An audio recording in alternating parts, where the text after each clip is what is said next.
always is. Love a bullshit chant at a sporting event, by the way. Ooh. You missed our Kill Emmanuel chant yesterday. That was fun. I heard it.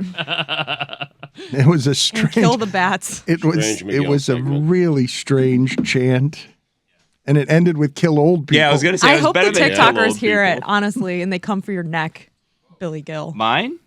I'm trying to save them in their lives. This bird is a menace out there killing people with its This bird has more fans than the show does, I think. This Well- is a very famous bird. So does Dahmer right now. So That's fair. That's supposed to mean. It means we worship things that we maybe shouldn't worship. Tony. Oh, that means that despite murderous talk, Spicy Wednesday has begun. What happened? It's done. There's a tree where Roy wants to sit.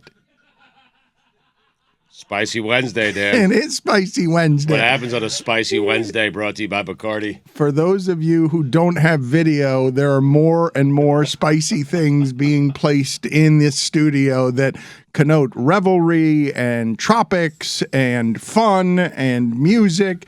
And Roy doesn't have a seat because, Roy, how are you feeling about what's happening right now? There is a tree in the seat that you were going to take. What's happening here, Roy?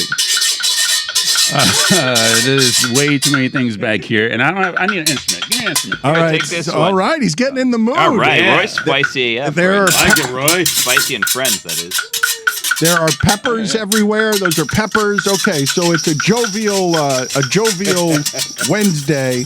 I wanted to read you, Stugotz, to start off Spicy Wednesday here before we get to Billy Gill's Spiced thoughts. Up Wednesdays, Dan. Brought to you Exactly. by Bacardi. Fine. Is that a fine, Billy? Is a spicy calling it a Spicy Wednesday instead of a Spiced Up Wednesday? Is that a fine? I Yeah, don't- I don't wanna- two shots, Dan. I think he just gave himself another kidney stone.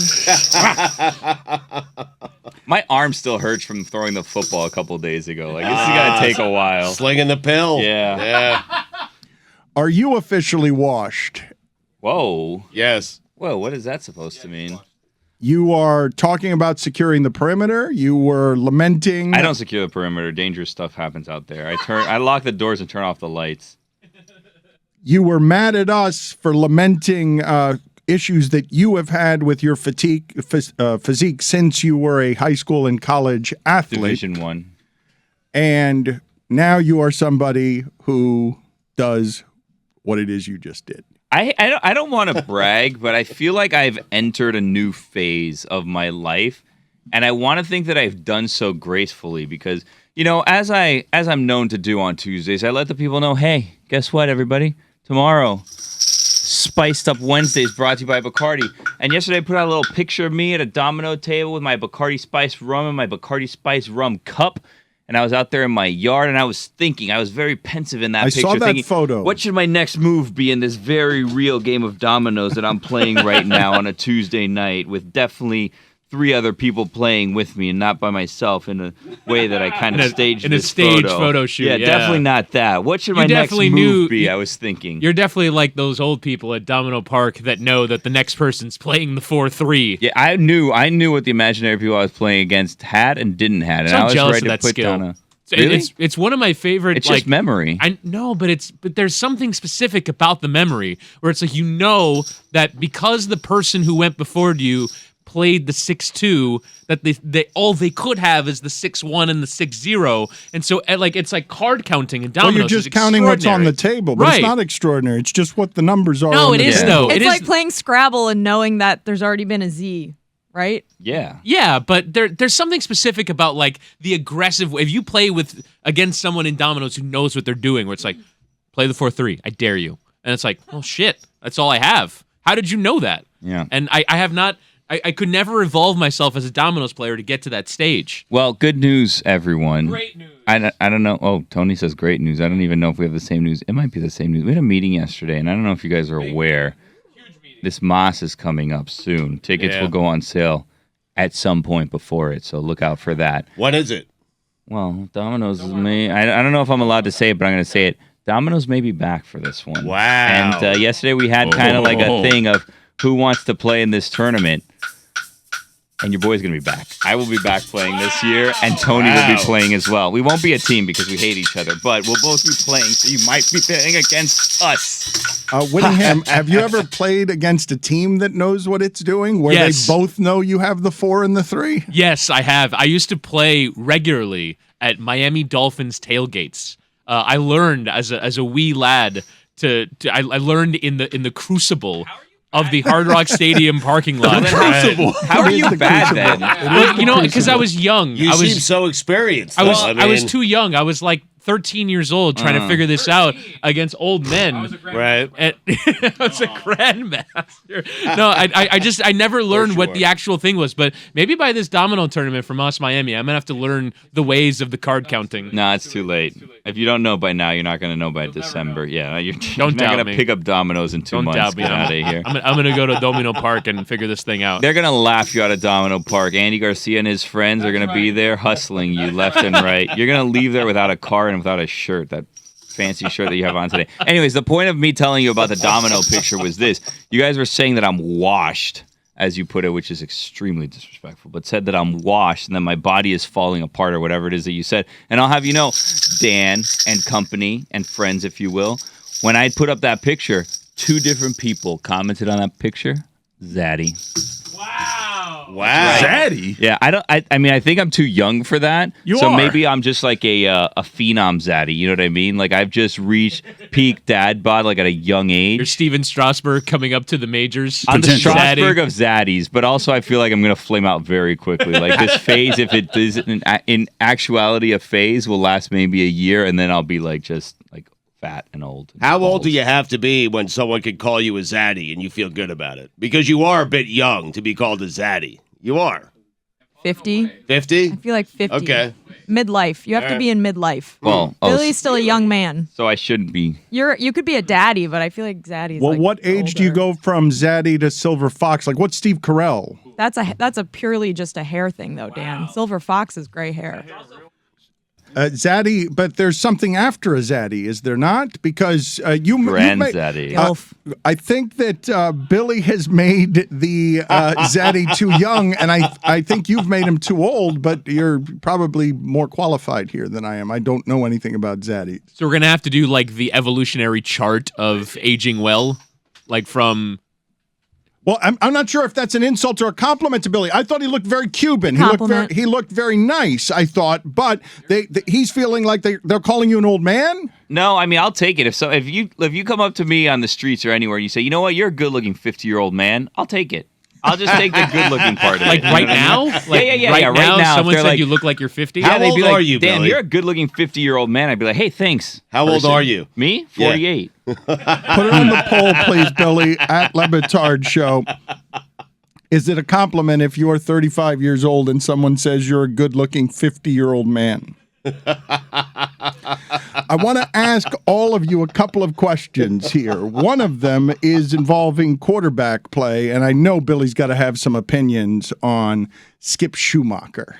They've got a manager called Skip. They were calling him Skip, and his name is Skip, and even if his name wasn't Skip, they'd call him Skip because he's the manager. And we're now old enough, Stugotz, to see a lot of these players that we knew as Yes. players being old fart managers. Yep. Although this is one of the younger breed of old farts. Are you saying the Marlins hired Skip? Wow. News to me. It was all over my Marlins group chat yesterday Wait, you're in a Marlins group chat? That's weird. against my will. Jeremy and Chris Cote and Billy Gill texted me the news yesterday afternoon. Yeah, it's called Jess's Marlins chat. And we just kind of update her on the latest happenings in I'm a the world of the hostage. Marlins. I'm a hostage Yeah. in this group chat, and he just force feed me Marlins. I mean, you did news. get a whole bag's worth of swag. Once. Yeah. You're not wrong. You're- I do you- love the Marlins. You attempt to represent the Marlins. You know what's the other thing we're gonna have to get used to as well is managers / coaches with tats. I saw a that's picture right. of That's right. Skip Schumacher yesterday, and his sleeve tat was impressive. It's a great left arm sleeve tat. He's gonna look like a badass in the dugout. Zaddy. Tony La Russa got a tattoo in his late 70s. That one looks less impressive. Yeah, that's Not the one we're Not talking even about. having then, seen it, yeah. I know it's less sagging impressive. skin and everything. Gabe Kapler as well. Great tat for manager/coach. Well, but it helps that these people look great in a uniform because they're remarkably Kapler. fit Woof. as well. Well, both of them. Schumacher doesn't even look like a former athlete. He looks like a current Marine. Yeah, Gabe Kapler, I think, is the best looking coach in the history of sports. Really? There, I'll say it. Wow. Hubba. Gabe Kapler. Wow. Better than Marcus Freeman. Ooh, wow, that's a good shout. Marcus Freeman's up there. Man. McVay's up there. No, No, McVay's McVay not in is this not class. even Really? in this class. Wow. He's not even in this class Really? of Marcus Freeman and Gabe Oh. Kapler. What was happening on this wildly interesting group chat that I'd like to recreate here for my own content instead of Billy just trying to bother you with content? I actually wasn't an active participant in this. I was just kind of feeling it out, seeing what's going on. Because I'll be honest with you, haven't done a ton of research on Skip Schumacher before the hiring, right? Because here's the negative part of the Marlins fan in me, where it's kind of like, no matter who they hire, it's just like, does it really matter all that much? Because here's the situation that the Marlins find themselves in, unfortunately. They are in the same division as the defending World Series champion. They're in a division with a team that's currently in the World Series, and they're in a division with a team that won 100 games and was viewed as a disappointment. There's only one other wild card spot out there. So, realistically, they're probably competing for fourth. Maybe they catch a team and get third, right? But they're playing for the wild card, realistically. And they don't have the offense, so they're going to have to make moves to get bats. And, who are they going to get, and how drastically is that going to improve the team's offense? The pitching's good, but, when it comes down to a manager, what is Skip going to do? Is he going to be benching Aguilar? No. Jazz Chisholm? Jazz. Is he going to be benching Oh, Jazz? wow. Yeah. Good God. What What happened happened there? there? That's going to clean up. That's Old going to get man. cleaned up in editing. Yeah, don't worry about that. Not I mean, anymore. he's Don't worry 50. about Take it that. easy on him. He's I had 50. coffee this morning. Right. Is he going to bench Jazz against lefties? Is he going to bat him 8th or 9th? All he's really going to do is change the batting order, right? And then he's going to take out pitchers. You can't even really shift anymore next year. So, how much is he actually going to be able to positively impact this team next year? I need to stop you for just a second. We will get back to this analysis. It's good analysis. It's not. My brain froze for 40 need, seconds. Well, they need 4 I've bats. never It heard happens. Billy run out of something to say before. I honestly was afraid he was back there having a stroke or something. About the I held Marlins my of all breath. things. I held my breath for several seconds. There were 2 things happening here. First of all, Roy on this spiced up Wednesday was playing his instrument with such vigor that it fell apart to reveal what's in your hand now. A hair pick. No, it's I believe the This is a hair pick, dude. It's a hair pick. I mean, Roy knows what it is. I no, mean, it's not. but It's it's a the musical playing. it's a hair pick. It's the playing thing that comes. It's called a guida. Is the name of the instrument, and that's a little thing that allows you Tremendous. to, Yeah, you know to what- rattle it against it. You know what they call this in my culture? A hair pick. It does look like It a does hair look like a hair pick, pick. but in our Yeah. culture on Spiced Up Americans. Wednesdays, that's not what it is. It's an instrument that makes music. And I was laughing while Billy was talking, even before he forgot his thoughts, because Jessica was radiant, laughing at her texts. She's just looking at her text, rereading this group chat again with Jeremy Teche, who works for us in the Heat and the Marlins, Jer Bear. and Billy, and who else? Chris Cote, you said? Yeah, so the last text in the Marlins group chat was from July 14th from Jeremy, and it said, Team of Destiny, huh? And then I said, so true. And then nothing for months, because as we know, the Marlins Things season fell off, did yeah. not go very well after that. So then Chris Cote texted the group yesterday, out of the blue, 4:15 p.m., Skip Schumacher, ... And then Jer Bear said, I feel old. Jer Bear, by the way, youngest person here, he's probably 26 or 27. But then he said, I really like the hire. And I said, same. And then Chris Cote said, I don't know how to feel, but the name sounds like a name that will have success. And then Jeremy said, workshopping the take that he actually already has 40 years of managerial experience just by growing up as Skip. And Chris Cote said, love it. Okay, so they're not here. None of them are here. And their enthusiasm, it will be short-lived because Billy says they need 4 bats. They do need bats. That's undeniable. And they play in a tough division, and they're going to be playing against those teams all season long. So it's nice. I mean, I'm glad that he's here to build something, but I mean, it's not going to turn around in 1 year to the next. Like, this isn't the missing piece. This isn't going to solve the problem. Why does that not make you, because this show, because I have been critical of the Marlins for a long time, this show and I have a reputation with this very small group of Marlins zealots, Billy, that I think that you're a part of. Like, I think these people like you, they like your Marlins analysis. You care the way they do, and it's a small group of people that care this way. Are they not going to dismiss you as a hater? Because I'm always the guy who shows up and something's happened with the Marlins, and I'm like, okay, slow down, small sample size. They're not actually any good, and this always gets me dismissed that way. That would have been something similar to my take. I can't get excited about a manager, especially now that they're all middle managers and they're just doing the work of a front office. I'd be interested what you and Jeremy have to say about this. Chris Cote, less so. A front office that has not been very good. I mean, the front office right now is kind of like we're in a weird like transition, right? Because Kim Ang took over last year, and before we weren't really sure who was making. Was it Jeter? Was it Kim Ang? How much impact did Gary Dembo have in some of these things, right? Now it's Kim's team, and like last offseason, Avisail Garcia didn't really work out, right? A total flop. Will we not say what was his OPS? He hit for no power. He was brought in to bring them power, and his OPS was something ridiculous, below 800, because all he was doing was slapping singles all over the place. His OPS was POS last year, let's be honest. His OPS was below 600. It was 582. It's just dreadful. It's disastrous. It's not didn't work out. It's an epic fail. They got a singles hitter when they were trying to get a power hitter, and not a very good singles hitter. Yeah, so, I mean, there is criticism, especially among social media, like, is this the right person for that job? Like, do the people in the positions know what they're doing? Are they the ones that are going to kind of lead us into this glory thing? And by the way, I don't know if you guys saw this. Someone put out there, like yesterday, the day before, where they predicted the next 10 World Series champions. Did you guys see this tweet? This was like a thing that was going around. And for whatever reason, this person put like, oh, Mariners, whatever. And then they put 2028 Marlins. And people were like excited, like, oh my God, Billy, you're so excited about this. Look, you just have 5 more years, you're going to be a World Series champion, right? And it's like, first of all, this is all just guessing, right? Second of all, I mean, 5 years.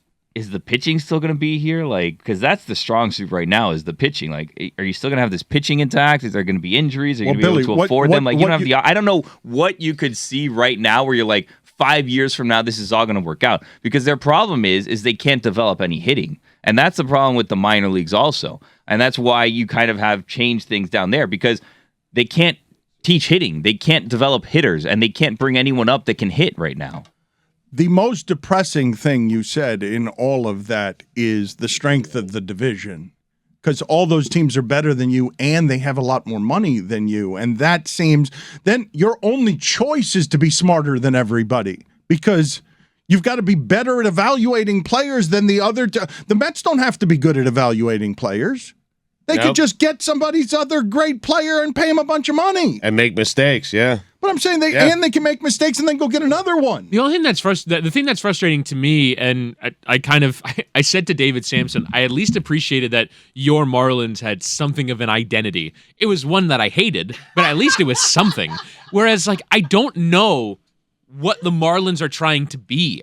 They're not attempting like a underscore ball, right? Money ball or advanced analytics ball or prospect ball or tanking. Like, they don't have something where I can definitively know what they're trying to do. Well, I don't know what Kim Ang's philosophy is. I don't know what what the plan is to be a $50 to $60 million payroll team and win games. You have to do something kind of wild and kind of crazy, like the Astros did, or like Billy Bean's A's did in 2000. But I don't know what the Marlins' plan is to win 90 games if they're not going to spend on the level of the 3 giants in their division. They thought that they were going to get Avisail Garcia, Jorge Soler, and Jesus Aguilar to hit a bunch of home runs, and they didn't. Like, none of them hit a bunch of home runs. So they gambled, and they didn't pay off because they paid the wrong people. They thought they were getting them at good deals, and it didn't work out. So now you have to go back, and Jesus Aguilar isn't even on the team.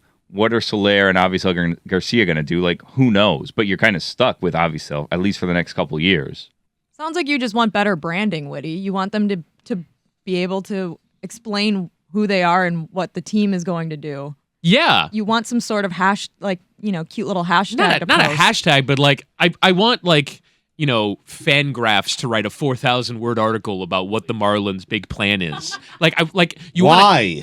Because for me, I'm sort of attracted to the Sam Hinkies of the world, where at the very least, I know what the plan is. He never got to execute it in the end, but at the very least, all right, this is what my team is trying to do to get there.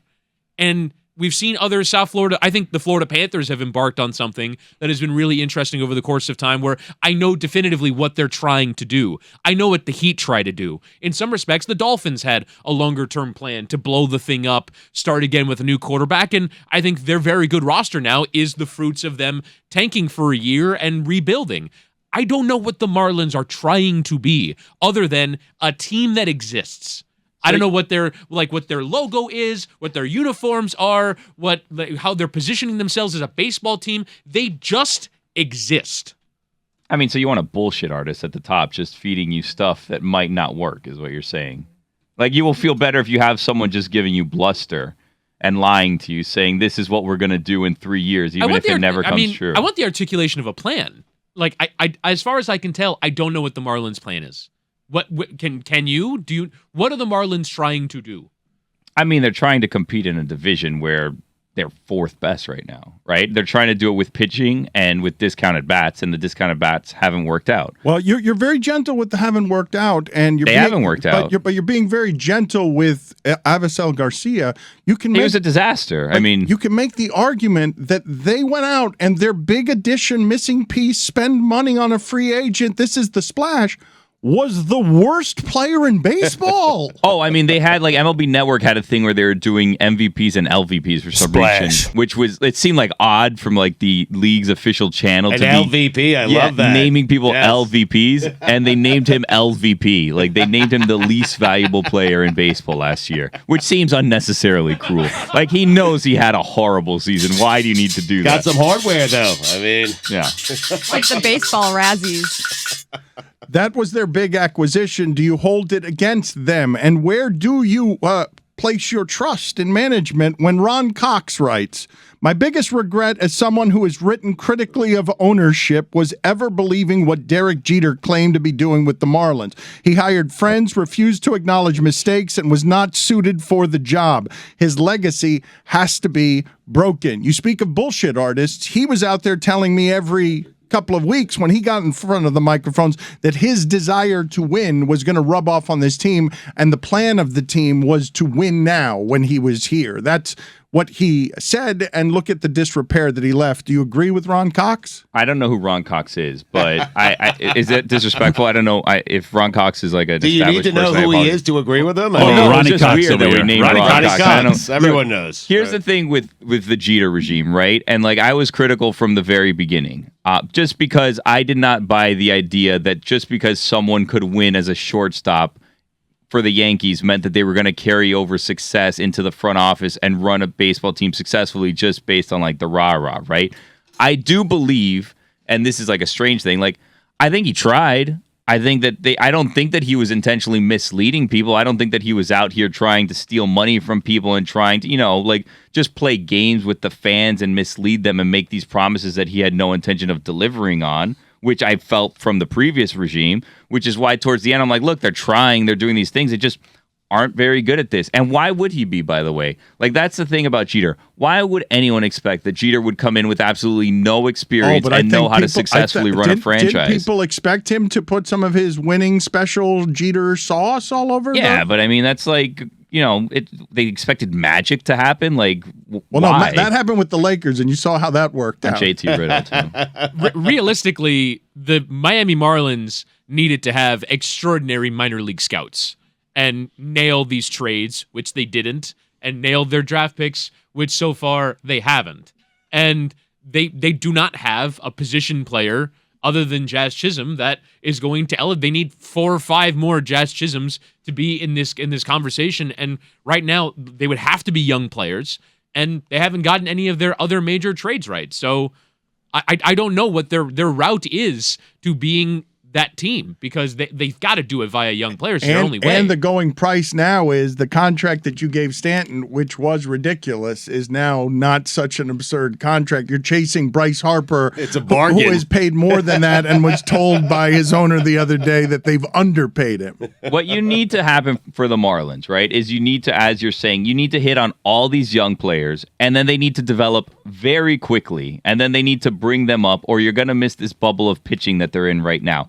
Or you need to have an ownership group who's willing to just absolutely lose a ton of money because they're going to overpay people to come down here and then just eat it and hope that something catches on. And then all of a sudden, oh, we win this season, we're in the playoffs. For next season, we're in the playoffs. And you start building this winning thing and then people coming. But like, there's been nothing historically to prove that that's going to happen. So if you're Bruce Sherman or you're in Sherman's group, I mean, it'd be nice to have someone who didn't care about losing a ton of money, just throwing money at players and hoping that things turned around. But like, realistically, why would he do that aside from the love of this franchise and the love of the game? Because there's nothing to say that if Bruce Sherman throws $150 million into payroll next year, one, that's not even that high anymore for baseball. But if he were to throw $150 million into payroll and bring down people like Anthony Rizzo, who, you know, is opting out, or you go and like, oh, Carlos Correa is going to opt out. Let's throw a ton of money at Carlos Correa. It's like, great, but I mean, are Anthony Rizzo and Carlos Correa going to turn around this team? Like, I mean, they'll make them better. But again, the division that you're in is so deep right now that I don't know that that's even enough. And are you going to waste all that money on them? I shouldn't say waste, but are you going to spend all of that money on them hoping that that's going to bring a ton of fans and just completely change the perception of the team in the city right now? Like, I don't know that that's going to happen. Ron Cox is an author of 6 books on corporate power, and this is the part that's going to hurt you. Because I mean, stick to corporate power. Yeah, I saw you wave your hand at him, but he's also a professor of politics at FIU, your beloved. Pause up. I like this guy.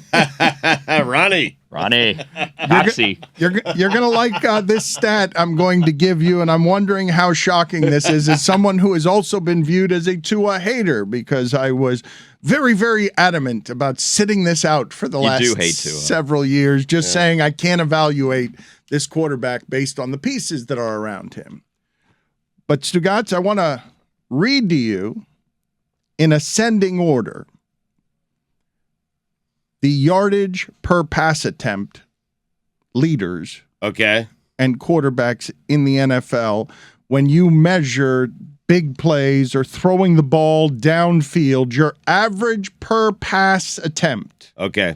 Is that top to bottom or bottom to top? I'm going to, ascending is bottom to top. Okay, good. I'm going to go low to high. Got it. Herbert was 6.3 yards per pass attempt. Right. Burrow, 6.9. Mahomes, 7.0. Brady, 7.5. Josh Allen, 7.8. Tua, 8.6. He was all slants and dump downs, and he still does a lot of that, but when you get yards after catch from those receivers, the evaluation becomes a little bit easier on the quarterback when you've got 2 of the best receivers. That's crazy, is it not? Even if he's played in limited games, and he has, and it's all distorted by 1 quarter against Baltimore, 8.6 yards per attempt is a person who's throwing the ball downfield. If I told you before this conversation that he was ahead of Mahomes and Brady and Josh Allen, I would have said no way. No way. Like, no way, because people view Tua as a game manager, as a guy who's not getting the ball downfield, not trying to get the ball downfield. In fact, they view that as Tua's weakness, the deep ball, throwing the deep ball. That was the conversation. Yeah, I'm shocked by it. I'm very surprised by that. We spent like a week talking about that overthrow to Tyreek Hill in training camp, or underthrow to Tyreek Hill in training camp. Right. So I think even we would be surprised if you told us this a month ago. Yeah. But us. This is also yak, though, Future right? us would shock past us, Stan. I mean, some of it's yak, but like he has lots of like wide open passes to Jalen Waddle right in the middle of the field for like 18 yards, just because for whatever reason Waddle's running around and he gets open. So he has a lot of these like he's not being bolstered by like 40-yard bombs or like little 3-yard passes that Tyreek Hill turns into like a 40-yard gain. I mean, sure, there's some of those, right? Because he can make things happen out of nowhere. Like he'll get a little 8-yard pass, it'll turn into a 28-yard pass like nothing, where it seems like there's no window and he's just so fast that he makes it happen. but Waddle is constantly open in the middle, which is crazy. You said for whatever reason, and I want to explore whatever reason, because we said of McDaniel on 4th and 3. I don't know if you guys saw any of the video on this, because the information is getting better and better with football, and people are getting better and better breaking this down. And the call we were talking about on Monday, Stugotz, where we said you went for it 4th and 3, you're up 16-10, you're at their 14-yard line, what are you doing? And then the analysis in here was, well, I don't mind that he went for it, even though I thought he should go for a 2-score lead. I minded the play call, Chase up the middle. No, I don't want Chase Edmonds up the middle. I want something else. Right. But then they showed other video angles of it, and Edmonds took the wrong route. He had a touchdown going another way. It would have been a brilliant call on 4th and 3 if they just executed the actual call as opposed to our analysis afterward, which is shit call, but we didn't actually know how open it was, and now the coach has to go into the press conference and say, "Hey, I'm accountable, 100% my fault." Can't say, or we'll blame him for this. Can't say I made the right call. He went the wrong way. Can't do that. Got to protect Right. protect your player there. Right. But the video clearly shows, oh my God, what is he do? Why did he cut that back? Yep. We have no idea what we're watching every Sunday. I mean, that's another example of that. I just think in general, though, Dan, back to Tua, like, I don't think he gets enough credit for being a really good quarterback. In fact, I have a stat as well. Over the last 12 games, Tua has a higher winning percentage than Patrick Mahomes and Josh Allen. Like, the Dolphins have played well when he started, and he ends games. Are you going to have this be your analysis of quarterbacks? Like, I'm dead serious Winning? about this. Just wins is going to be the Well, way. then you're acting like he's not playing well either. No, I'm not. What do you mean I'm acting? I just gave you the stat. Right. How am I acting like he's not playing well? I always default to wins because that's the job of a quarterback of an NFL team is to win football games. So it's a combination of he's winning and he's playing very well. But are you? I'm asking sincerely. Yeah. I'm not asking to argue with you. Is your analysis of quarterbacks? So Zach Wilson's good because he's 5-2. Like, we're just gonna. I don't know if he's good. But I'm just saying we're gonna keep doing this based on whether the guy won that week or not. But we did it just yesterday with Jared Goff and Matthew Stafford. Like, Matthew Stafford has been bad this year. Like, if you look at his numbers, Jared Goff is better than Matthew Stafford is. But we just assume that Matthew Stafford's better because his team is better than the Lions and Jared Goff is on the Lions. Neither one of them is great, but if you look at like QBR, quarterback rating, you look at touchdowns to interceptions, like Jared Goff has been better than Matthew Stafford has been this year. I'm not trying to do this, Dan, because I don't know if Zach is good. I have no idea if Daniel Jones is good. I really don't. Like, I have no idea if that's, a franchise quarterback. I think Tua is. That's all I'm saying. Like, the combination of winning games and being one of the reasons that you win games is important. The Jets aren't winning games because of Zach Wilson. They're winning games because of that defense and their running game. And so without being critical of Tua, 8.6 yards per attempt is not something he could do last year. There's another receiver here. You're right. Who has changed everything about the way this offense plays. And I want to address again what Billy is saying for whatever reason. Why is Waddle always open in the middle of the field when it's impossible to get anybody wide open in that sport the way everyone is covered? Why is Waddle always open in the middle of the field for 20 yards? And I've got to think it's because of run schemes, designs, and Hill being somebody you got to worry about all the time, because if you throw it to him 4 yards, he can go 80, and if you throw it to him 60 yards, he can go 80. And he has extraordinary skill and speed as well. He, in his own right, is an exceptional player. But you're right. For me, the thing that was startling in that opening drive of the game when they easily scored against Pittsburgh was it's quick slant, throw over everything was over the middle. And that is the zone where it's hardest to find players open. And for whatever reason, Mike McDaniel makes it look easy. And it's funny because I heard an interview with Raheem Mostert on the Pivot, and he was saying that he talked to Mike McDaniel a lot about the run game. That was his specialty in San Francisco, was designing run game. And yet for me, his greatest skill so far in Miami is getting these two extraordinary wide receivers open all the time, particularly over the middle, in space to go get yards after the catch. Although I am a bit surprised in looking up the yards after the catch numbers that the Dolphins are actually only middle of the pack in yards after the catch. They're 13th in the NFL in yards after the catch. You have to give credit to Tua. His average depth of target is top 10 in the NFL. He's pushing the ball down the field. It's not, the go route for 50 yards, but it's 15, 20 yards in the air at a time.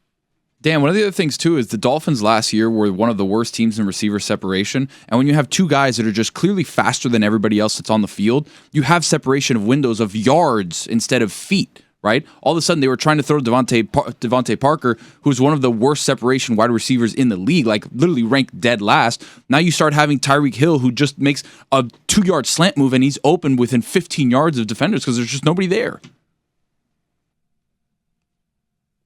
Football. Tony brought it there. Yeah. I mean, That very was serious a analysis. drop the mic Mike, moment from Dan, Tony. you didn't have anything for that? What happened? The thing that I wanted to get to with you, Tony, because we really did skip over you commenting with a delusional confidence that is making more and more appearances around here, that as a child domino player, you were a grandmaster. Right, yeah. What's the confusion there? I don't get it. What's the We're going to confusion? bring on John Amaechi. We're going to try and reach John Amaechi to get an answer. This is a debate. I'm telling you, it's been around here. There have been arguments the last couple of days. Tony felt cornered yesterday. Tony has been for 2 days.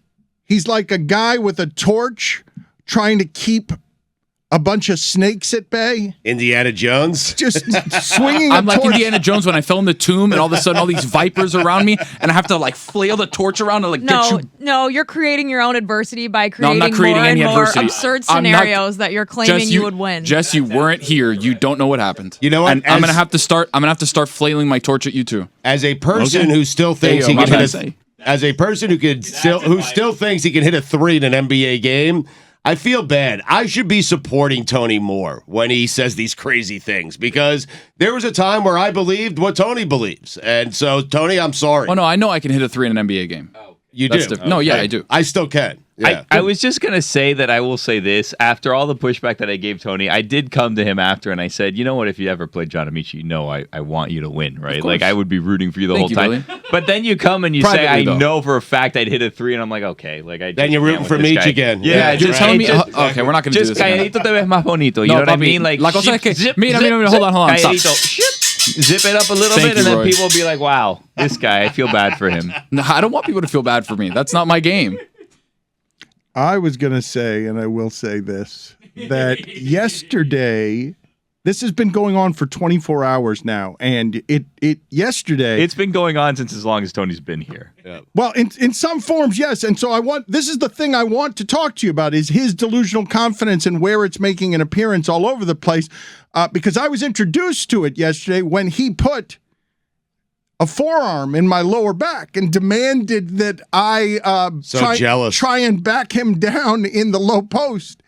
Stugotz has been trying to get in the low post with Tony since he met him. Love a good back down. And Tony is saying that that's how he would guard John Amaechi, 6'10" center in the NBA, who was offered millions of dollars by the Lakers to back up Shaq.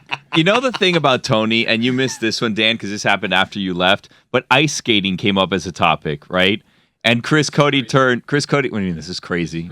Your mic's not Crazy. even on. So Chris Cote It's not my fault. turns You should to, leave it off. Chris Cote turns to Tony and goes, I bet you're the best ice skater here, aren't you? And he goes, I've never ice skated before. So with Tony, it's either I've never done it before or I'm the best at it. So if Tony's done it once, he's the best at it in the world. If not, he's never done it before. Has anybody here not put on ice skates? Like ever? Yeah, like ever. I mean that's Dan, almost have you put on I'm ice a skates poor before? skater, but yes, I've tried both ice skating and roller skating. As a kid growing up in Miami and South Florida, we didn't go to the ice rink. There's Kendall Ice Arena. I It's know right the there. southernmost always- one I mean- in the United States, by the way. That's not true. Jeez. So there's a more It's a hell southern of a place guess. than Kendall Ice Arena. Ignorance. It's a Can hell you of a please guess. Google that? I'm gonna It guess. seems impossible. I'm I'll there put one in Key Tony on West this. that I don't know Yeah. about? gonna guess that he's right. I'm Yeah. gonna guess that Hawaii there's not has to one have in the one. Key- Hawaii way. is not more southern, no more south than Miami. No, He's yes, right. we are Yeah. Key West, the, Key the West is- southernmost point in the United It's Key States. West. Yeah. The Earth spins Get a weird out of here. axis. What are you doing? Again, is there an ice skating rink between Tony's Kendall and Cuba, Chrome Dan, Avenue. and Cuba. No, there isn't. God, man, I'm tired of you guys sometimes. I didn't do anything. No, Roy, you know what? I don't know. Do you guys actually think Hawaii is not farther south than Florida? I'm telling you, the southernmost point of the United Of States the is a place in 48. Key Of the West. contiguous- The contiguous. What does that That's mean? what we're talking about. The seas.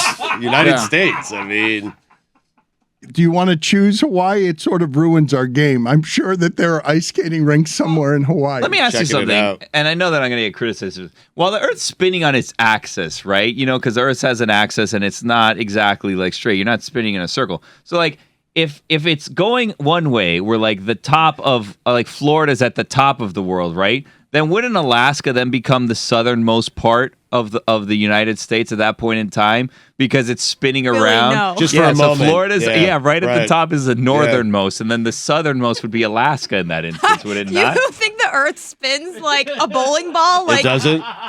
Okay. That's on an axis. There's We've an gone ice over this. palace in Honolulu. Keep saying access. Axis, Like yeah. we're- like we're Axis. accessing I something. can't say certain words. I can't say that one. I can't say buttons. People are gonna make fun of me for that. Like this is just my life. You can't say it with two T's. Is that the problem? You can't. You make it. You make it. I say buttons. People say that I pronounce it with a D, like Joe Budden. Well, you know what? It's my cross to bear. Jesus has hid cross, and I can't say buttons. Not that I'm like Jesus. I can. okay. I can confirm that the Ice Palace Yeah. in Hawaii is further south than the Kendall Ice Arena. It is. Yeah, I'm checking it out right now. You Unfortunate. fool! Yeah.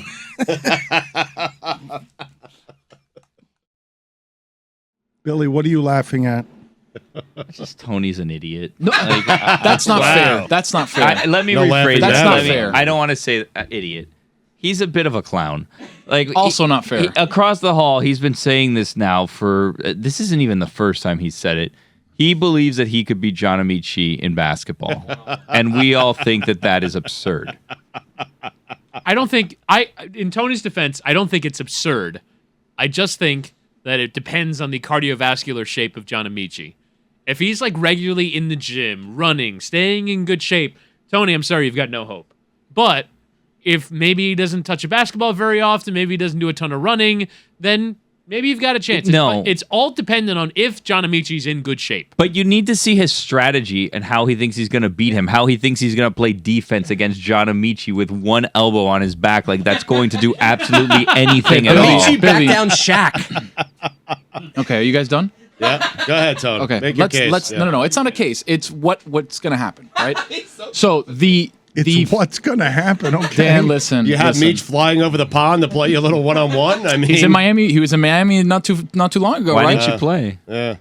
Because the fight was brought to my door. I didn't bring this fight to anybody. I was sleeping. Okay, all of a sudden I wake up to a tweet from John Amaechi towards me, and I'm like, okay, that's weird. So I look up. Somebody had asked John a completely just random question of, "Hey, do you still play basketball?" Blah blah blah blah blah.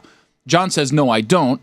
And then somebody else responds to John saying, "Could you still beat 10-Day Tony?" Right? And then he replied to that saying, "Always." There you go. So at that point, I was like, I didn't say anything to anybody. Haven't talked to anybody. Haven't said anything. Right? All of a sudden, the fight at 5:30 in the morning is at my door. So he's confident. I might be back on Meech's side. So I told him, hey, it's really simple. You're in Miami. Next time you're in Miami, I'll personally set it up and we could play. Personally? Yeah, personally. We'll set it up. And then he never replied. Personally? Well, yeah, busy guy. You know, he's saving the world and whatnot. But then these guys who have absolutely zero athletic prowess whatsoever in this room, it's crazy. Jessica said I was good at you want to do a full? geez. You want to do a That full was a Olympics? division. No, I don't Keeps want to his do a shape. full Olympics. Very organized I know, player. he's very I was organized. a D1 I hit a athlete. game-winning shot one time in an intramural game. Did you throw a touchdown too, Dan? You were saying. The point is that Meech is a 51-year-old man who has a lot of miles on him because he played a lot of basketball, okay, in a bigger frame that tends to not age well as you grow older, right? That's a normal thing. That's not anything crazy. The fact that he does not have two lateral steps to put together to guard You don't somebody. know that, though. Okay, Billy. You've and just you do. decided Bobby, that, and you do. You just decided you that do. he can't play Wait, basketball. hold And he on. has Well, no no, lateral hold on. steps. Billy is armed with a 10-year NBA career. Yeah, Tony. Tony, 30 like- years ago. Tony, but you conceded that you don't remember anything about his game. He was a very skilled basketball Mike, that's player. fine. Incredible was. footwork. Mike, would you? You're a gambling man, right? Yeah, I'm a gambler, Okay. man. I'd Would like you- to know what the line on that is. Would you bet that John Amaechi has lateral steps in him that would guard somebody 20 years younger? I don't think he can guard you because you're going to be taking your shots from the outside, but I think it's a lower percentage shot. Right, but if I drive past him, can he guard me with a lateral He step? can make. You're not going to like. He can I make can't, up that I can't because drive past him? can, but he's got a wingspan. He's going to stand under the He's hoop. gonna Russell Tony. Westbrook you. He's gonna just tell you to shoot. He's gonna be like, I'm Right. here. You're not He's coming in got- here. You can guys. drive past him, but he can close some of that distance without. Guys, he I'm is not- a large human being. Okay, and I've never played against somebody who's 6'8", 6'9", 6'10". Dude, before. you cited Fab Mello. That was on defense, but you're okay, guys. You guys, You're playing against Nicky Jam and Bill Fab Lawrence. Mello, rest in peace, by the way. respectfully. Rest in peace, Fab Mello. Fab Mello was not John Amaechi on offense. I just don't think you'll be able to stop him once he puts a hip into you. I overheard this conversation in the kitchen, and Mike, honest to God, it felt like a detective's interrogation room because he asked him, "Who have you guarded of this size?" And Tony said, "Fab Mello." And then he said, "And how did you do?" And it was DeSantis when Biden asked him whether he could say flatly that if he became governor, he wouldn't go after president immediately. And DeSantis just stared straight ahead. Mike kept asking. You asked like 4 times. I left before hearing what the answer was. Did it ever come how he did against Fab Mello? The answer was he got buckets, guys. He was an NBA player at 17 years old. Yeah, Like, he was really good. He was Sorry. young. There's a difference between Fab Mello at a college and John Amaechi at 51 years old. But as someone that was able to watch both of them play, John Amaechi was on another level in terms of offensive skill. But also, like, at this point, your NBA career that didn't exist would have been winding down as well. Like, you're not in prime shape either. Well, I don't understand that. Was that a question? Is that a statement? You're not Like, at your like- peak, like, just like Amaechi. Says who? Well, says who? Says says Billy? all of us. Says, Soy at me says peak. Billy? Yeah, Soy at me peak. Thank you. Shout out to Bad Bunny, biggest artist on the planet. The point is, okay, Billy has never seen me play basketball in person. I've seen the in videos. person. In well, person. I assume it's worse than what I've seen on video because you only put out the ones that go in. Tony, the So if problem I is, see you in right, person, good I know point. that you're missing a lot. That's a heady play, by the way, Tom. Tony, here's what he's seen. He's seen John Amaechi play in the NBA, and he's never Who seen has? you play there. Who has? Billy. Billy seen John He's Amaechi play in seen the video. NBA. He knows he's played in the NBA. Oh, so Billy seen the exact same amount of me and John Amaechi play. Gotcha. Okay. The conversation ended up going and bouncing over to Stugotz in the That's kitchen, serious. where Stugotz was mulling how old Larry Bird would have to be He's got a bad back. for Tony to be able to beat him. He's got a bad back, Dan. But John Amaechi, for the record, for those of you who do not know, he is 6'10", 6'11", and yes, he was very skilled and could take Shaq in the post and drill 12 points worth of first quarter jumpers in the half court game. But that was 20 years ago. It was 20 and that was years Shaq, ago. and this is Tony. So, like, the fall off of his age and then the level of competition between Shaq and Tony probably go along the same plane. Like the question we need to ask Meech is, could you play a game to 11? If he says the word yes, Of course he can. By the way, then we all think What then do we you all think think he does? My, John my Amaechi. introduction, my introduction to John Amaechi was when he was playing for the Magic, and the Heat opened up what was the AAA at the time, and he was torching them. He scored the Heat first have had points. He was good. The Heat have had a lot of good bigs during that era, and John Amaechi gave a lot of all-time bigs problems. Like 20 years ago, yeah, for his sure. hypothetical You're not an was all-time also- big. It was But- not but I don't have to one-on-one. be an He's all-time not big. anything big. That's also true. He'd be a small NBA player. I'd be a guard. You mentioned Shaquille O'Neal. Do any of you, and we'll get Meech on and we will ask him. Meech does yoga, he rides his bike, but he hasn't touched a basketball in a long time. The funny thing about this is the Yeah, funny he's thi- got the cardio. Dude, You're he's done. Okay, funny- Billy, have you ever played basketball before? Never. Honest What's question. basketball? Honest question. Have you ever played a full court game of basketball? Yeah, but by the Okay. way, you also changed it because it was not one-on-one at first. You changed it to one-on-one where, like, there's no way you're going to get around him. And they're like, one-on-one, and then, like, you gave So yourself hold the on, whole you wanted court. me to play 5-on-5 with him? Yeah. It wouldn't even be close. It wouldn't be close. 5 Anthony. Guys, no, hold on. It's not 5 me versus 5 him. Classic. What is happening? Him on one side versus me on the other side. If we're playing a full court game, he Right. does not finish that Half full court. court game. You're not playing Half a full court court. game. One So v 5-on-5 half court? Billy, what are you talking We're about? playing 21 half court. Okay. I just don't see how you can stop him backing you down. He's It's a just huge wild man. how offended you are by us saying that an NBA player Yeah. would beat you. Like, you should be like, oh, I mean, maybe Tony, I could hang. He's Ron also like, I'm a McGill good blocked player. your shot. Like, Yeah, what are you doing? exactly. Like, Ron McGill gave you a little bit of problems. Bill Lawrence beat you. Bill Lawrence has never beaten me. Ron Really? McGill gave you the business, though. Ron McGill did not ever give me the business. He tipped. He got a fingernail on a shot of a lefty. Billy, you hear a lot of shit that nobody wants to talk about. Okay. What? Dude, It was a lefty floater that he got a fingernail on. I'm not saying flatly you'll lose. I'm saying that John Amaechi presents problems that you won't have answers for. So you Of better course he friggin' does. He was an NBA player. better friggin' bring it. But the hostility. Like, you need to go 9 for 11 from the field with your jumpers. Okay. Right. So, Okay, I'm just saying. So does he. But he's He's going not, down no, low. yeah, but So his shots are does far he. more likely to be 9 for 11 because his shots are going to be a But hell of a Mike, lot you've closer. Also got than an mine. offensive rebounding problem. If Meach gets the ball first and it's winners, right? Winners take out.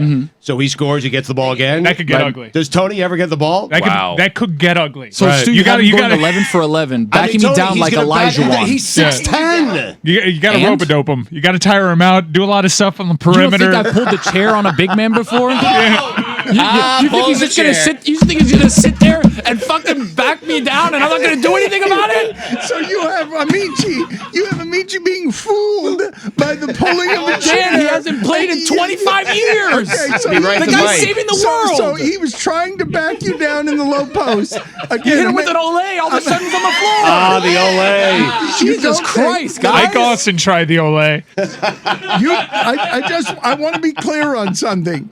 You feel like your lower body strength is such that he will feel the need to use his maximum effort to bang against you. And there will be one time you're not there and a former NBA player is falling on his back because you have pulled a chair on him and you're going to stand over him and call traveling. No, it wouldn't be called traveling. I would just take the ball and then score. How many charges you going to draw? 0. This is one-on-one. We don't play charges. We're playing real basketball. Oh my here. God! So you're letting him put a hip in you, That's Tony? This is crazy. This is crazy. I'm not. Agreed. Just remember, I'm not you guys. Finally, something that we can all agree on. Wow. What is I'm that not- supposed I'm to not mean? you Built guys. different. No, it's not built Built different. different. I can organize a defense. I bet you can. I can say that I'm a lot closer to you than you are to John Amaechi. Though. That's fine. That's fine. I have us forming an organized wall pulled from Whitty's briefcase, all being backed down together by John Amaechi in the post. And all of us trying to put 7 elbows on his butt crack and all of us getting backed down. The aspects of John's game that I'm most concerned about are probably even better now because he's about 100 pounds heavier than he was during his playing days. Yep. You got nowhere to go. You go where he tells you. My favorite part about this argument when it was happening across the hall was Lewis, who will defend you on absolutely anything, telling you they're all just Only jealous guy with of some you, sense Tony. around here, They're all yeah. just jealous of you. That's why they're telling you this. It was amazing. He'd say he complimented his mustache, told Yeah, him he how did. handsome he was. Thank you. And he said that all of us were mocking him, not because John Amaechi was a former NBA player, but because we're jealous of how handsome he is. And actually, Stugotz agreed. I do. I wish I had a friend like that. telling you, guy, only guy with some sense in this company. It's crazy. I'm not calling it. I would just like to see it happen, but the Are you giving me points? hostility. Are you giving me points in this game? Are you wait? No. Like, Why wait, do you no, need no, a no, if we're second? talking Why about do a you betting need like, point. if If we're- we're talking about a betting line. I would have, but not now. No. You If don't we're need talking them. about a bet. Okay, Well, now so that it's you've even? you've lit a fire under John Amaechi, talking all this smack. Well, if it's make it take it, ooh. Meach gets the ball first. If Meach gets a ball first, no, then No, Meach we got to do original shoot for ball. Whoever shoots makes it. And they get a Meach major. is never going to miss. Call him out. Call him What out. are you talking about? He's never gonna miss. He won He's a gonna bronze medal in the Commonwealth Games. How many Commonwealth Game medals do you have? I don't even know what that Exactly. means. Right.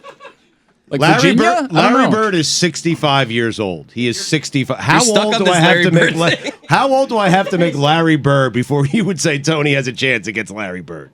75. I think we could go do you think you could be Glenn Big Baby Davis? at 75. No, right now. No. Right now. No. I'm just trying to find how far Tony will go with this. I'm telling you right now, Larry Legend would cook you. At any age. At 65? Larry, He's 65. Mike. one of the most competitive people ever. But I think Meach's game has aged better than Bird's because Meach could just stand there. That's what he did. That's what he does. Oh, you don't know? think Bird can hit jumpers still? But Larry could. Yeah, I guess you're right. But Flip it's a bad back. 75 now. It's a bad back though. That's the thing. But Larry can hit jump. The hick from I'm French not Lick. gonna. I'm not gonna do this. I'm not gonna do this. You're not beating Larry Bird. I would like to see you play John Amaechi because I'm genuinely curious. I'm giving you Set the line. Set the line. All right. Set the line. If yeah. it's make it take it, make it take it. Make it take it. Shoot for ball first. Minus To 280. 21? Minus 280 But Amici. points. But I would say no. points. Points. I would handicap it. Make it take it makes this really difficult. I would set it at John Amaechi minus 8.5. Okay, so I'm getting 8.5 points here. Yep. In a game to Just 11 or a laughed. game to 21? He's back In here a like, game to 21. But Okay. that's not the game. You said you could beat him. Okay, I know. Right. But I'm just seeing Not how cover the far spread. Mike, I'm just seeing how far Mike will take It's it. a Might it's a, take it's a half. good matchup because you're gonna you do things that are also gonna trouble him, but he may just be Guys, affording you to have that. If he can take the ball from the 3-point line, top of the key, turn his back, dribble 7 times, and score for 21 straight points, he deserves to beat me. Obviously. See, I think he can do and he's, that. and he's going to do it. I think he's going to do it. I think he every checks. single I think he time. turns around. so He big. just pounds the paint. It's 3 hip checks, and you're done. That's what I think his offensive strategy is. He's gonna gotta hit you with tire like him a out. British accent while doing it. With a gonna spot say- of tea in his hand. He's gonna say Cheerio on his way to the cup. Oh God, it's my worst nightmare. It's like playing Big Witty. Biddy. Billy, I don't know what's going on with you and dadness, but you have lamented recently that you are not in collegiate pole vaulting shape, that you have sort of a dad pudginess, and you've been asking. Whoa, I never said I had a pudginess. That's like Dudginess. artistic license that you're taking with what I said. I mean, you have said that you don't photograph like you used to. well, that has nothing to do with my. That's just because I'm ugly. What's wrong with you guys? I feel No, like I mean, just you- make you these comments. Christ. You've criticized your own physical appearance. That's fine for me to do that, not Okay. you. Well, I'm just Jeez. trying to repeat Do we your have an comments HR back to you. department I can talk to? Where's Casilda? We were not trying to be mean to you, cruel, or cutting. I just thought that these were things that you had said on and off air, combined with you're asking the unusual questions and taking an interest in fitness of, is stretching good for you, and what's the best month to start exercising? Like Yeah. you've just been asking exercise related questions, and so I thought all of the things tied together, and I'm sorry to have insulted you. Yeah, well, I mean, I'll think about the forgiveness. But yeah, I wonder how important stretching is because I did like a stretching video the other day. Yeah, it's super important, but like it's a lazy. Can you videotape, like record that next time you do it? No. Why? Why do you want to watch me stretch? You can put it out for some tent. No tent. No. So I was stretching for like 20 minutes and like it was good, but I was like, this seems like the laziest exercise I've ever done because I'm just like going across my body. Yeah, but I'm not doing anything. Like I'm not Billy, it's shedding okay. any lbs. That's or anything. fine. What you have to do is get your mentality right to get back into the gym, to start working out, moving your Yeah. body, get some flexibility, pliability, all that stuff. Yeah, pliability, what Tony said. I've read a bit about stretching. There was like a long profile in Outside Magazine not that long ago against stretching. And it seems like the jury's out on if stretching's actually good or bad for you. Like there's so much conflicting evidence. So doesn't now I'm help. like, if I stretch, I'm like, all right, I stretched. Maybe that's good. And then if I don't stretch, I'm like, well, maybe I wasn't supposed to stretch. Wait, so that's fine too. Hold on. Are you talking about stretching before and after you exercise? Because I just watched. in general. That was my exercise for the day, was just stretching for 20 minutes. Like it was not really yoga. It's about the mentality, It was buddy. a 20-minute stretch Billy, before bed. There are these places, you know how there's like, Pure Bar and Barry's Boot Camp, like all these fitness boutiques now. There's a stretching boutique fitness place. called- Really? Called Stretch Zone. Stretch Zone. Stretch zone, yeah. I've You seen go and someone just stretches you Oh out. no! that I sounds actually know. wonderful. Yeah, no, I know Eddie. My friend Eddie. Well, my friend Eddie would do that. Yeah, that's a thing that is doesn't do it done. anime. What's his name? Tell us again. What's his wanna name? know I more missed about his Eddie. name. Eddie, yeah. Please Why tell doesn't he us do tell it? us What was more. the governor you just put in your head? It was one of those things where, like, I don't know if Eddie considers me his friend, friend thing. right? Is yeah, that what happened? That's So what that's it was. So I said my friend Eddie, but I wasn't sure if Eddie considered Freddie. me a friend. Yeah, Eddie also used to host Mentirosa Thursdays at Live. So if you need someone to do that, let me know. I'll talk to Eddie. He may or may not be my friend. I want to talk more about Mentirosa Wednesdays. Thursdays. I'm That's sorry. a big fine. Yeah. Wait, what is that? It's like Literally translated or just figuratively? In general, If you have I to mean ask, you can't both. afford it. It's like reggaeton night at Live, basically. Yeah, It's un like perreo. yeah, exactly. Oh, it's definitely un perreo. That is I'm for so sure. lost. Yeah. Mentirosa is liar, Yeah, it's liar. in Spanish. Yeah, but this has nothing to do with anything but the song Mentirosa. Like the yes. So, and it's not It's not Wednesdays. It's Thursdays. And Eddie was what, the MC? No, Eddie. I think Eddie was like the guy that could get you in. You Like know a what I mean? promoter Like, And then kind of. stretch you a out. kind of promoter. Yeah, and he's also like stretch people out. Yeah. He also used to be a manager at LA Fitness for a little bit. So Miami.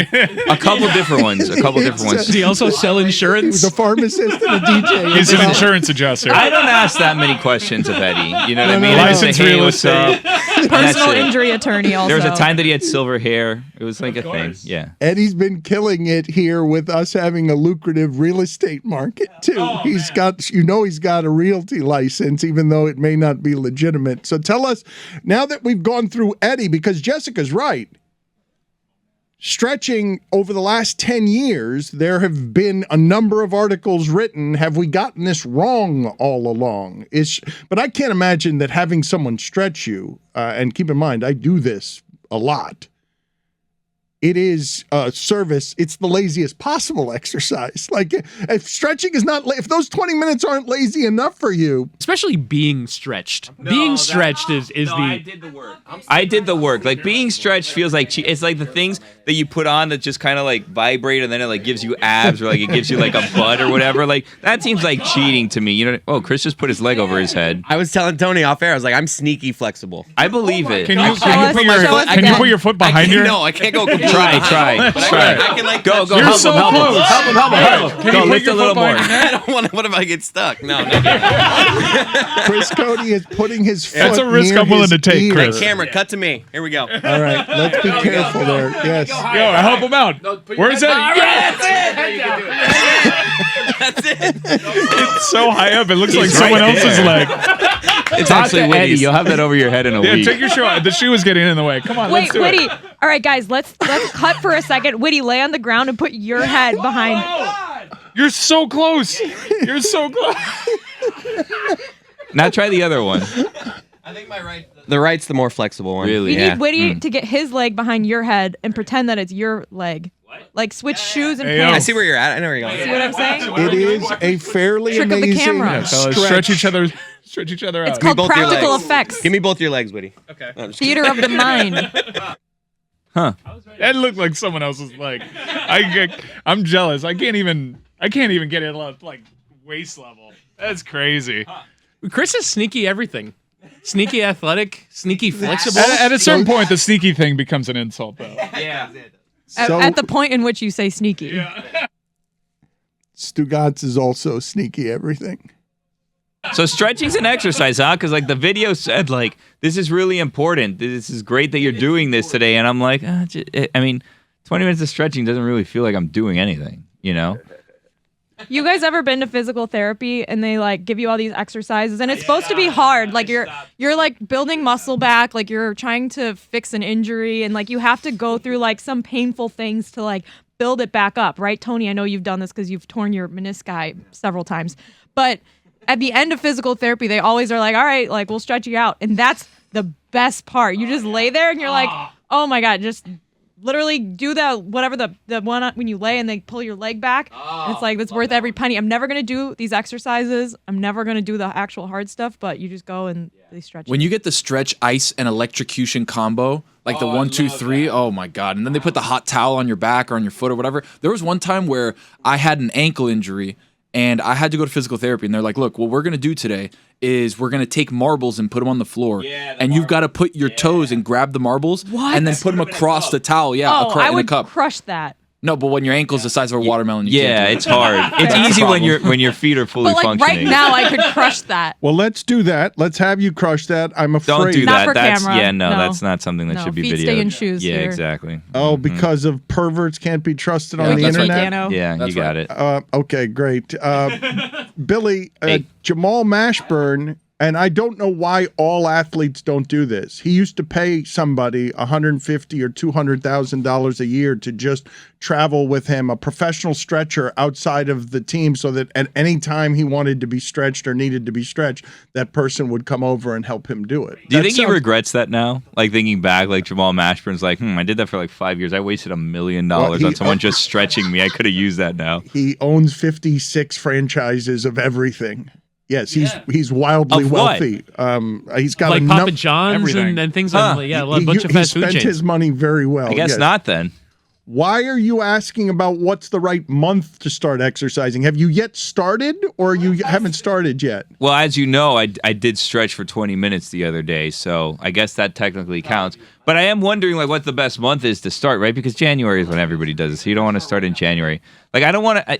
I also have, I think, an open invitation to go back to my gym because I got an email saying I canceled my gym membership recently, and I had like an email that said like come back anytime for like the same rate. But I don't know if it's always a trick because I'm always going to deal with an Eddie that manages that gym, and then it's going to be like a whole, thing. Stretching is legit. My leg feels great right now. Does it really? Mm-hmm. I the other day over the weekend I played football with my wife's little cousin, and it was like the first time. And dude, I used to be able to sling it back in the day, and it's been a while since I've like thrown a football, right? But I used to be able to just launch it tight spirals. Like I know you probably don't believe me, but I don't care. But I used to be able to throw it pretty far, right? Now I swear to God, I threw like 4 times, and I'm like, man, this ball is heavier than I remember. Like I have this pain that was from an unresolved pole vaulting injury that I had where I had physical therapy and I stopped going because I thought that it was whack because I was just walking my fingers up the wall over and over again. And now I have this clicking every time that I move my shoulder around. I have this clicking, which is why when I go to do shoulders and I try to do certain things at the gym, like I can't do more than a certain amount of weight on my right shoulder because of an injury that I sustained like a decade ago. So I was just trying to sling the pill to this little kid, right? And man, I had to go and put all this cream and stuff on my arm afterwards because of how sore it was. My arm was like throbbing. It was like the most pain I've been in such a long time. I think I have a contest. If we're playing like most washed injuries, I'm gonna throw Lehman under the bus because he sneezed so hard 2 weeks ago that he injured his rib, like legitimately injured his rib. Oh no! And now every time he sneezes, he has to go down on one knee because it hurts wow. his rib so bad. Did you get excited? He's a young man. Well, he's not that young. I mean, he's Classic Lehman. He's older than me, but it's like a whole thing because he sneezes, he goes down on one knee, and then the dog gets freaked out. He She's should like, what are you propose doing? to you like that. Like he should sneeze and like have an injury, and then you're like, "Are you okay? Are you okay?"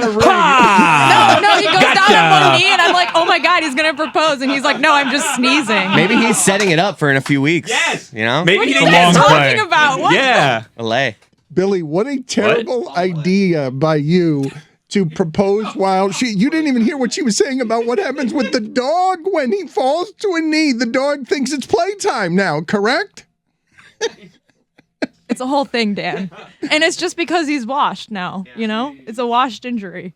This doesn't happen to 25-year-olds. It only happens when you're in your 30s. To Billy's question, though, when do you start? I actually also just started on an exercise regimen, and I'm breaking my body. I'm actually using friend of MMA Hangout Fitbod. It's an app that we're selling on the MMA Hangout, and I'm going to admit this. I'm 30 years old. I have never been on a gym routine of any kind. I need you to record You don't that. say. No. Gonna need you to record that. Can you also record I'm stunned. So how do you? I've never been to a gym. I've never had a membership. I've never Well, do you now? You play soccer, though. You play pickup Yeah, I soccer. play soccer, but that's well, not like. I should add. He's a brick wall back there Wow. playing sweeper. Very organized. Thank you. I mean that's a very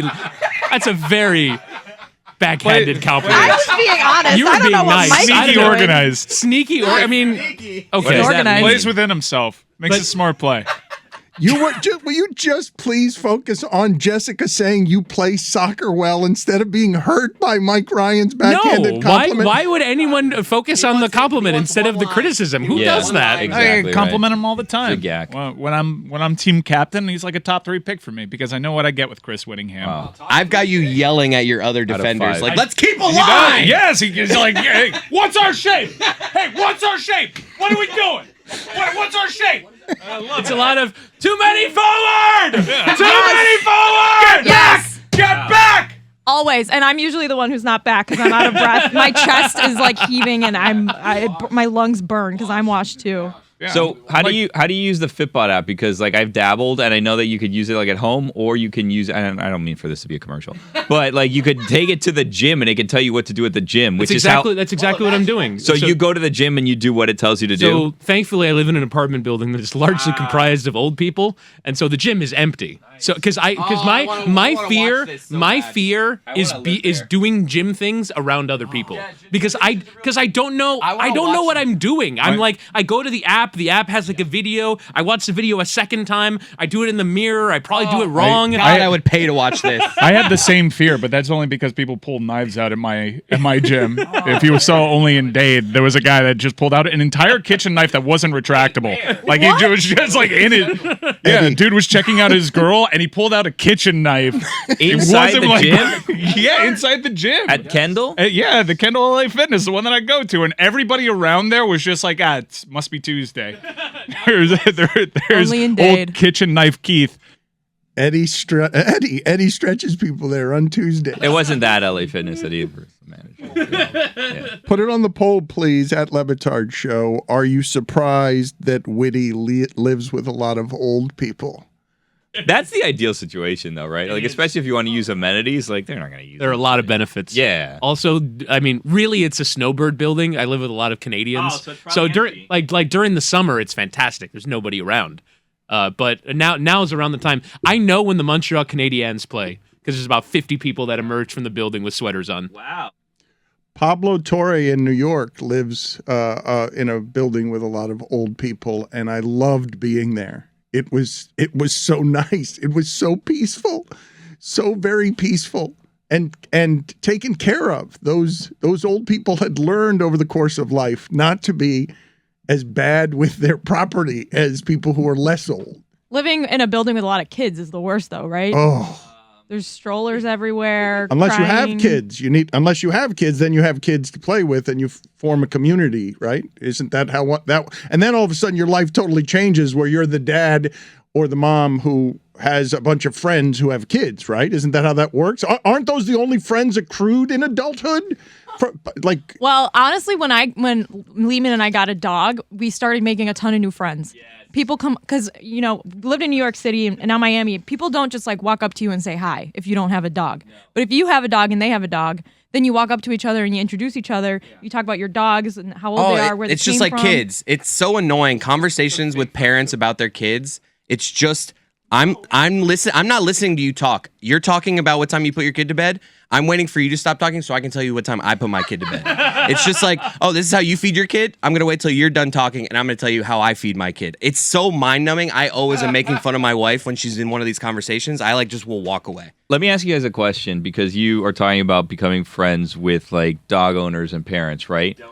How many of these friends of yours, Jess and Chris, do you know the names of the actual adults? Because like when I lived in the apartment that I was living in, and we would go and we'd have to take down our dog to the dog park to, go to the bathroom and stuff like that, I knew the names of all the dogs. I didn't know the names of like 95% of the owners. I just knew like, oh, this is, that's a good point. Like, Benji and Fitz's mommy and daddy. Yeah, you know what I mean? I didn't know their names. We'll be walking down the street and we'll be like, there's Zoe. Exactly. Not have a clue what the parents' name are. I will say, though, we do have one very close friendship now with a couple that has a dog from the same adoption place as our dog. That is just because of our dogs looking alike. And we're actually friends with the parents now. It is very strange. And those are some of the only friends I've made in adulthood. They're real friends. Are you guys good at remembering names? Just no, in like general. I imagine that you're like, oh, that's Joey's mom and daddy. But just in general, away from kids and dogs, when you meet people, hey, I'm Steve. Awful. Like I am. Does anyone have any good tips? Because I'm the worst. I literally never remember. Focus. This is my tip, Chris. It's not. I do care. Dude, I told you guys this before. Just say dude. No, I told you guys this before. Like I was making a list when we would come up from the dog park, when the people would say like, hey, I'm whatever. I write down the dog's name and then the owner's name next to it, so that I would try to remember it. Smart. And I had it. I swear I did it, and then I lost it. And I was having a panic attack because like crap, I do not remember the names of these people, and I had to start a new list again. But I can't ask them their names a second time. So I then had to try to start guessing what was going on there. So I just avoided names altogether. I have a tip, Chris. This is how I remember numbers, like addresses, phone numbers, people's names that I'm meeting. Well, yeah, follow them on Instagram. That usually helps. Like, let me put in your Instagram. But like, that's weird. Don't do that with everyone. But what I do is I try to remember. So like, if I'm at a hotel and they're like, the code to get in is 4386, I'll be like, okay, Troy Polamalu Heinz Ward. That's how I remember it. And then if I meet someone and they give me their name, they're like, oh, I'm Billy. I'm like, okay, nice to meet you, Billy. And I'm like, Billy Napier. Like, I'll just try to remember a football person. And then I'll remember it because I'll associate. Do they them. Look like that? Billy No, Napier? it's just to be like, who did I think of when I met that person? To trigger the memory. Why did I think of the UF football? Oh, because his name's Billy. That'll be it. There's like someone in my contact list that's like Kevin Greenhat, and I'm like, what was I on at that time? So let's go around the room and Jess, you tell us who it is that you thought of every time you met one of us to remember our names. Oh, I would just say Chris and figure like at least I'm getting half of it right. Yeah, exactly Just right. Yell Chris out. Yeah. That is my favorite though, Mike. Where you just said Billy Green Hat or whatever. I love putting contacts in my phone where it's first name and then way that I remember them. Can we go through some of those? I'd like to go through some of those Actually, now. when I first met Bob, our engineer, I didn't know what his last name was, and so I put him in my phone as Bob Forbes because Stugotz always used to joke that he'd be on the cover of Forbes. I think he's still in my phone as Bob Forbes. He's still in my phone as Bob Engineer. Yeah. There's Kevin Green Hat, Bob Engineer, Cote Coke Dealer. Whoa. What else do you guys have to Brian Kane's booster. help you remember things? Because I'm going to go through my telephone here and see what I can find of things that might make people laugh. What are you laughing about, Whittingham? I'm remembering when we did a bit once that involved the guy. I still don't know his name. He's that guy. He's the janitor from Scrubs. Remember we did this bit and like he sent us an email. He's like, call me at Neil this Flynn? number. Neil Flynn. Yes. I have him saved in my phone as Janitor Scrubs instead of Neil Flynn. Well, I don't know when I would ever use that again, or even if I were to call Neil Flynn, I'd probably look for Neil Flynn. But for some reason, I have it saved as Janitor Scrubs. I'm looking at my A's right now. There's a David that's a David Alvarez, heat photographer. I don't remember meeting this person. I have oh my God, so many failed MMA promotions. Strike Force, Hans AC guy. And I have a tank. I have a Tank Abbott. Who's a Tank No, Abbott? you know Tank Abbott. It's that Tank Abbott. I thought it was like, that guy must have been a tank, and his name is Abbott. I have a Brandon Cruz. Apparently, I met some guy Brandon on a cruise, and I got his phone number. I have a Miami CRUZ? exterminator who I'm positive his last told me name. that he his son played baseball with A-Rod in high school. That was our whole I got conversation. A bunch of those. Do you Did not exterminate the cockroach. Do you have Jess? I'll ask you because you're the most recent college attendee. Do you have people whose name and then the class that you are in it with? Because I have someone's name JOU 3117. That's how I knew who this person was because I put can't the say class I do. course number. Because again, Billy, when you're in college these days, you're like, oh, let me follow you on Insta, so you actually know people's names. I'm in my B's right now, and it's Ken, breathing therapist, Kyle Brandt, Terrell Brandon's barbershop.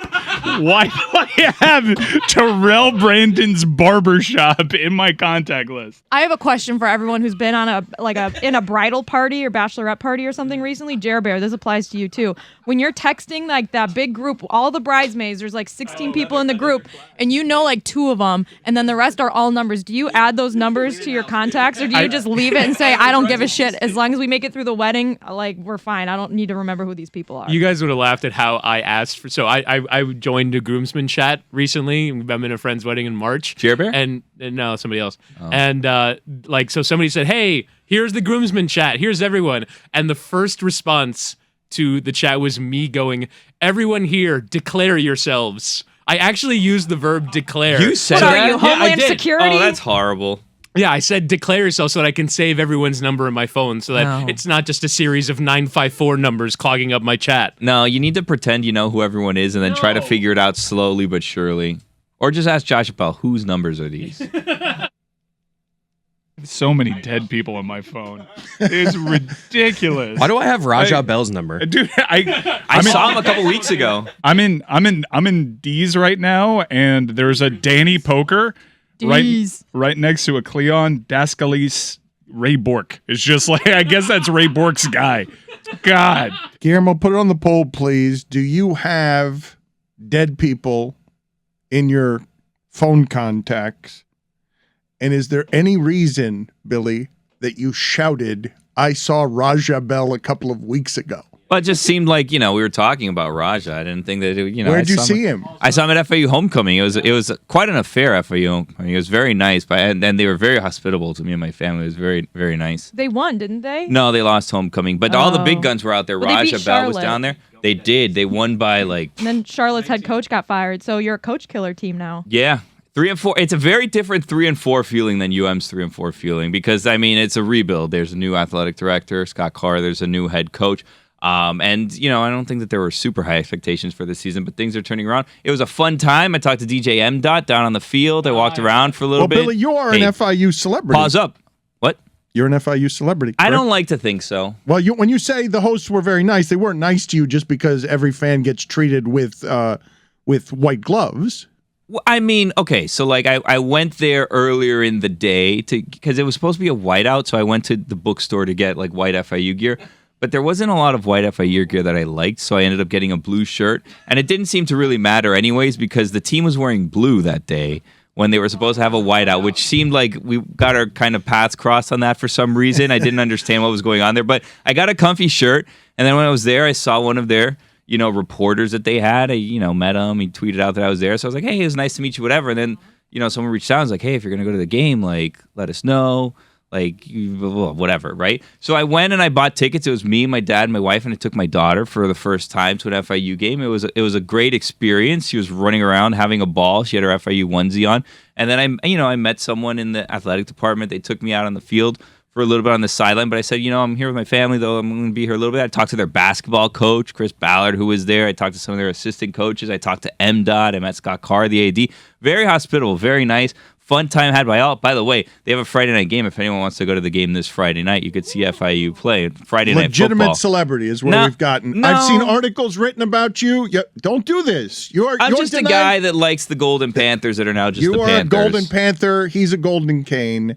You're a Golden Panther. You are a celebrity at FIU. I've seen them write you up. I don't know. Chris Cote, would you not embrace being a celebrity? Why is Billy rebuffing this? That he's being treated like being a modest. He's just trying to... It's weird. When I was there, they were like, hey, anytime you're here, let us know, blah, blah, blah. And it's like, I don't want to be that guy. I don't want to, every time I go to the game, tell them that I'm there. Every time I'm there, be like, hey, can I go on this side? You know what I mean? Because then I get annoying. I just kind of like to go there and hang out. Good? What do you mean, what if the team is good? What if the team gets to where it was when you had expectations for Mario Cristobal? All of this must be funny to you. What you see happening in the South Florida. Oh, it's great. I mean, both of them are 3-4. One of them fired the head coach. The other one gave him a 10-year, $80 million contract for the exact same guy.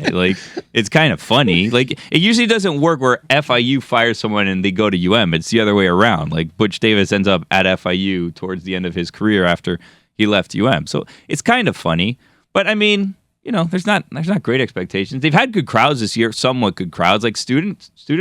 Billy, you built a program. I didn't. FIU built a program in UM's shadow after you left school there. They built a college football program that can do business as a college football program. And you are a celebrity who gets to hobnob on the field with a baby running around. Well, the baby stayed in the stands. I was like, I can go for a little bit, but the baby's there. I'm not going to take a 1-year-old onto the sidelines. What if some sort of catastrophe happens? You know what I mean? I'd never be able to live with myself. And the last thing I want is for, a disaster to happen at the cage, and then I'll never be able to go there again because, an errant football killed my child. That's not what I want to happen. I just want to go enjoy the game.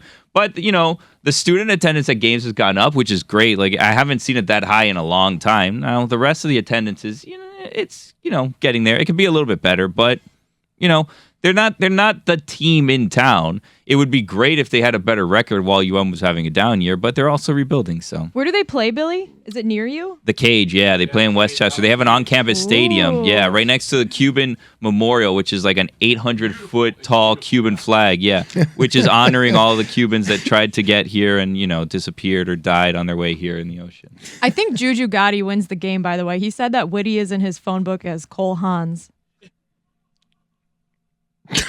I have a number saved in my phone just as the word yes. Oh, wow. Yes Network?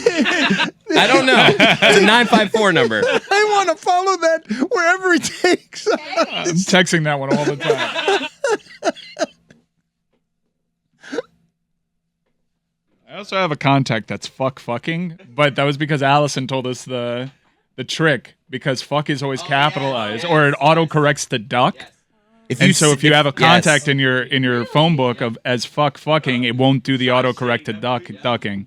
Nice, helpful tip. Thank you, Mike. That was Allison, way back in the day, and my phone stopped autocorrecting to duck. I miss Allison.